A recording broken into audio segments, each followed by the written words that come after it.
ఏమైనా సూచనలు సలహాలు అప్పుడే ఇచ్చేవారండి చిరంజీవి గారు? మీరు అంత క్లోజ్ కాకుండా 100%. ఎందుకంటే నాకు బాగా నేను ఒక టైంలో డిప్రెషన్ ఫీల్ అయ్యాను. అంటే కంటిన్యూస్ సినిమాలు పోయినప్పుడు నేను బాగా డిప్రెషన్కి వెళ్ళినప్పుడు ఏంటి శ్రీకాంత్ రావట్లేదు ఎప్పుడు అంటే రెగ్యులర్ కలుస్తూ ఉండేవాళ్ళం కదా. ఎప్పుడు వెళ్ళి కొంచెం వాళ్ళు షూటింగ్ ఉంటే షూటింగ్ దగ్గరికి వెళ్తాం, కూర్చోవడం అలా అలా జరుగుతూ ఉండేది.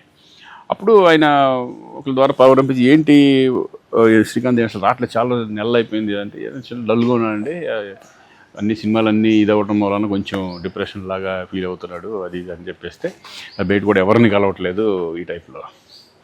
అప్పుడు కౌరం ఇచ్చారు రా అని చెప్పి. అన్నపూర్ణ స్టూడియోలో ఉన్న షూటింగ్ జరుగుతుంది. షూటింగ్ గంటన్నర 2 గంటలు ఆఫ్ చేశారు నా గురించి.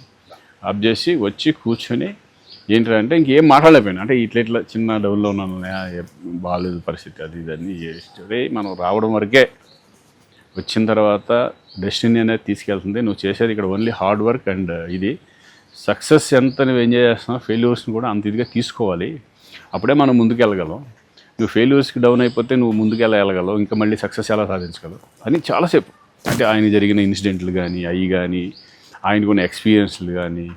ఇప్పుడు నేను మెగాస్టార్ అవుదాం అనుకొని నేను రాగానే నేనే మెగాస్టార్ అవ్వలేదు, నేను కష్టపడి నేను ఎంతో చేసి ఎన్నో దెబ్బలు తగిలించుకుని అంత రేంజ్లో నేను మెగాస్టార్కి నేను ఏం చేసి రాలేదు, ప్రజలే నన్ను మెగాస్టార్ చేశారు.